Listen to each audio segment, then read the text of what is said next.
Friot.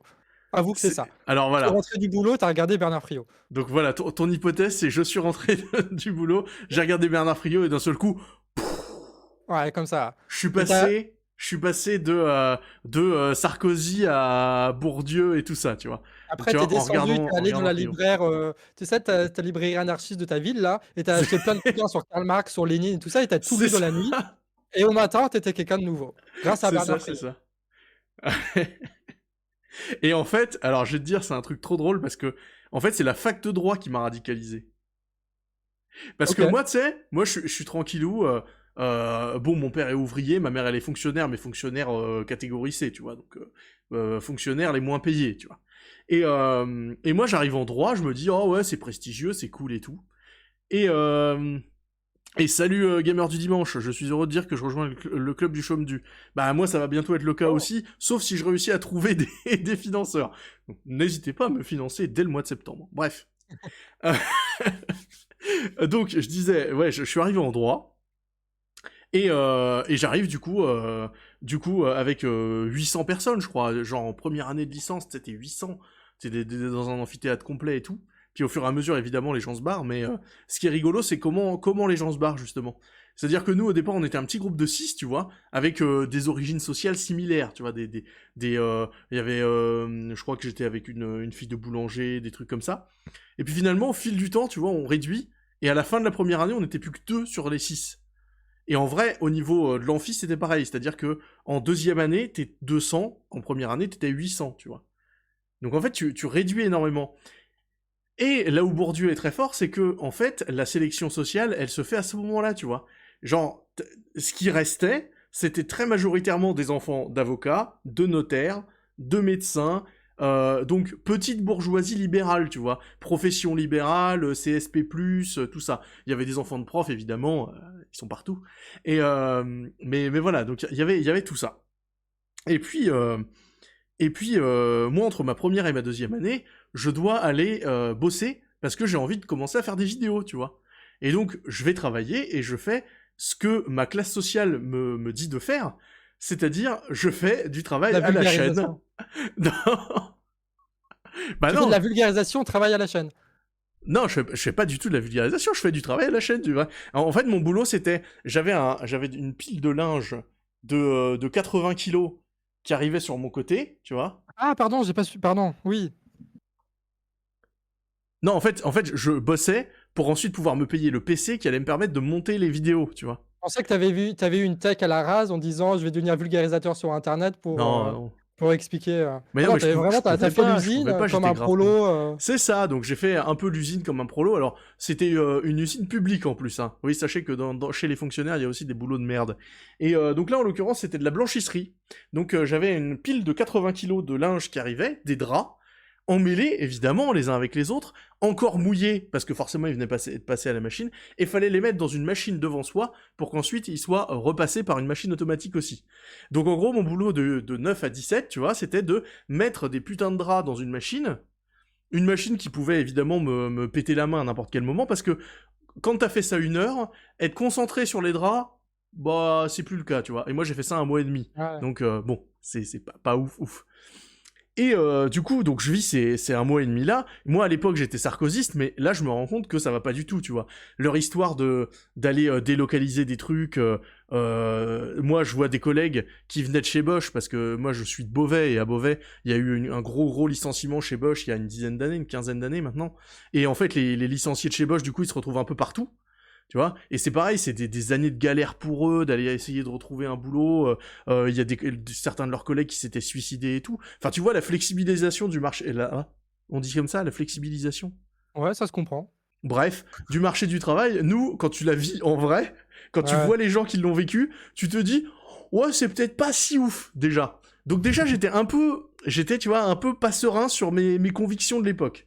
Je pensais tout savoir, puis en fait, ça marchait plus du tout. Et puis alors après, il y a eu la rentrée en droit. Et alors là, la L de droit a fini d'achever ma conversion en gauchiste. Alors là, et puis après, je suis devenu vraiment très gauchiste, et après, j'en suis revenu, parce que bon, il fallait quand même à un moment arrêter d'être con. Et, et en vrai, du coup, donc j'ai fait ce mois et demi là, j'arrive à la rentrée et tout, je crois que c'est en octobre, la rentrée universitaire et tout. j'arrive, et du coup, je me retrouve qu'avec des fils de notaires, fils d'ouvriers pas du tout, des fils d'avocats, enfin Fils de bref, médecin, un truc comme ça, ouais. voilà, que des professions libérales ou chefs d'entreprise ou des trucs comme ça, tu vois. Et donc moi je me retrouve dans un milieu qui est pas du tout le mien, donc déjà niveau conversation, essayer de se faire des amis et tout, ça devient super compliqué parce que ils ont niveau, tu sais, capital culturel, capital social, c'est pas du tout pareil, enfin ça a rien à voir. Et en plus, on avait un cours qui s'appelle sociologie politique. Et il se trouve que je pense que notre prof de ce truc-là, je pense qu'elle était chez Lutte ouvrière ou un truc comme ça, parce que c'était vraiment très très gauchiste pour le coup. Et elle a fait de la sociologie des mouvements sociaux. Et pour commencer son cours, elle a mis ça en image avec une vidéo des Molex. Alors je sais pas si tu connais les Molex. Moi j'ai jamais retrouvé, si vous retrouvez le truc, envoyez-moi le lien, je l'ai déjà dit 3 ou 4 fois déjà sur le stream. Les fois d'avant, ces 3 derniers jours, en disant si vous retrouvez le documentaire sur les Molex, c'est une usine qui dans le sud avait délocalisé, et du coup, bah forcément, les gens au départ disaient on va essayer de reprendre l'usine, puis en fait tu vois le cheminement qui amène à la fermeture complète du truc, quoi. Ouais, elle a fait Et Merci Patron, quoi.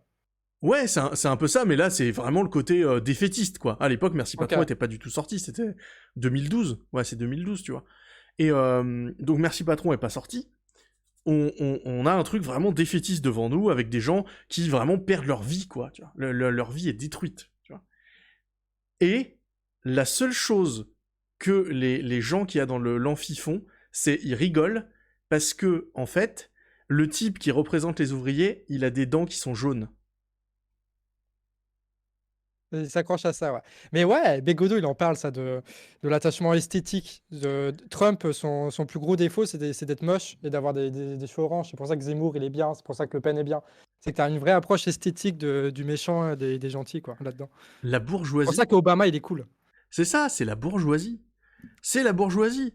Moi, je veux dire, mon grand-père maternel, eh ben, il a un dentier depuis qu'il a 40 ans, parce que quand il était petit, il avait pas les moyens de se payer les soins dentaires. Bah ouais, c'est la vie en fait. Il y a des gens qui ont des dents qui sont mal mises, parce que bah, ils ont pas eu les moyens d'avoir un orthodontiste quand ils étaient petits. Bah ouais, ça arrive aussi. Bah évidemment, bizarrement, c'est les pauvres. Bah ouais, c'est classique Mmh. en fait. Et moi, ce truc-là, ça m'a vraiment marqué, parce que je me suis dit à ce moment-là, putain, c'est ouf à quel point ces gens sont complètement déconnectés de ce que moi je vis, tu vois. Et donc forcément la bourgeoisie terrible. Alors Steel Virgin, Ouais, il tu arrive et le il nous mot dit bourgeoisie ce à ce stream moment-là? de confus, quoi. De quoi? Tu avais le mot bourgeoisie à ce moment-là? Tu disais Alors quoi? j'avais pas le mot Tu avais la lutte des bourgeoisie, classes? Tu avais quoi? mais en fait je disais milieu social, tu vois. Ouais. Je disais cette espèce de milieu social, j'appelais ça la fac de droite, tu vois, enfin, des trucs comme ça. Et, euh, et donc en fait, de tous les points de vue, je pouvais plus continuer le droit, parce que je me retrouvais dans une situation où tous les gens qui étaient là, ils avaient des sujets de conversation qui étaient pas du tout les miens. Niveau idéologique, du coup, on devenait complètement avec un gouffre énorme. Et en plus, avec ce truc-là, ben je pouvais pas me faire d'amis. Comment tu veux te faire des amis avec des gens qui sont tellement différents de toi? Et donc le truc de la déconnexion, ouais, c'est la déconnexion que j'avais à l'époque comme mot, tu vois. Déconnexion. Le côté ouais, déconnexion entre ce que eux vivent et ce que moi je vis, tu vois. Mais j'avais pas vraiment bourgeoisie. J'avais le truc un peu néolibéralisme, tu vois, les trucs un peu bourdieusiens, parce que j'avais fait de Ouais. la science politique l'année d'avant. Mais voilà. Et après, et après, une fois, j'avais écouté Monique Pinson-Charlot qui parlait chez Ruquier, je crois, tu vois. Et genre, elle OK. dit exactement ce que j'ai vécu, tu vois. Elle dit, oui, de toute façon, le rapport qu'a la bourgeoisie au reste de la population, de la haute bourgeoisie, elle parlait. Moi, je vais dire la bourgeoisie en général, parce que je trouve que c'est en général ça. Euh, le lien entre la population et la bourgeoisie, c'est la condescendance et le mépris. Et en vrai, c'est que ça. C'est vrai que les hauts bourgeois, soit ils sont un peu d'accord avec toi parce que quand même t'es pauvre et que du coup tu fais un peu pitié, soit ils sont pas d'accord avec toi et en fait si t'es pas d'accord avec eux, c'est parce que t'as tort en fait et que t'es con et que du coup il faut que tu changes d'avis parce Ah, que t'es juste un débile en fait, t'es juste un type qu'on va pouvoir virer n'importe comment, on s'en bat les couilles de toi en fait. Et ça, c'est vraiment un truc. C'est des années après où je me suis dit, putain, mais c'est exactement ce truc-là que j'ai vécu, ce fameux jour où je me suis retrouvé en sociologie politique face à des gens qui rigolaient d'un type qui avait les mêmes dents que mon grand-père, tu vois. Et ça, je trouve ça, c'était d'une violence terrible, quoi. Ah, c'est bien, tu as quand même été récupéré par la réalité comme ça. Bah ouais, Enfin, mais en ouais, même c'est temps, comme quoi c'est les attaches aussi, personnelles, mais ouais, les familiales attaches qu'on a affectives, qui évidemment, parce évidemment. que c'est ça qui parle vraiment au-delà du concept, au-delà de la morale, c'est vraiment les affections qu'on a pu avoir, Bah qu'on ouais, a pu sentir, quoi. c'est et enfin, c'était devenu complètement impossible à vivre, même d'un point de vue physique, quoi. J'allais plus en cours parce que je voulais plus croiser ces gens, tu vois. Et ça, c'était assez fou. Enfin voilà, donc c'était mon anecdote de Sarkozy à l'extrême gauche, puisque à l'époque, du coup, j'étais devenu un gros gauchiste qui cancelait un peu tout le monde à vue, tu Ah! vois. J'étais canceller à vue. Et après, j'ai changé et tout. Mais à l'époque, ouais, j'étais devenu canceller à vue à fond. Et Sur gauchiste à sur mort. Twitter? Non, je crois pas que j'avais Twitter à l'époque. J'avais... Si, je devais commencer à avoir Twitter, si. Si. Mais avant Twitter, il y avait déjà un truc de la gauche qui juge ses pairs, tu vois. Moi, je me rappelle Ouais, d'un truc avec, bien comment il sûr. s'appelait maintenant, il est sur RT France. Sapir, Jacques Le Sapir, tu vois. oui, Et genre Frédéric Lordon avait fait un article sur Jacques Sapir en disant ouh là là, Jacques Sapir il n'exclut pas un lien avec le FN, donc faut le cancel, et tout le monde la cancel, tu vois. C'est pour ça aussi que je déteste Lordon sur certains points, parce que je trouve que bien c'est sûr. atroce, quoi. Il jette l'opprobre sur les gens, il donne les brevets de toi t'es de gauche, toi t'es pas de gauche. Il est atroce ce Mmh. type, vraiment Ouais, il a fait terrible. beaucoup de mal à Shoah et compagnie, hein. Ouais, il a fait énormément de mal à choir et tout. Mais voilà, du coup, j'ai changé ensuite parce que je me suis dit, putain, c'est quand même restreindre énormément sa pensée que d'aller annuler des gens, tu vois. Mais bon, voilà. Bon, je Mais donc voilà, reviens. de Sarkozy à l'extrême gauche, c'était un petit peu mon histoire.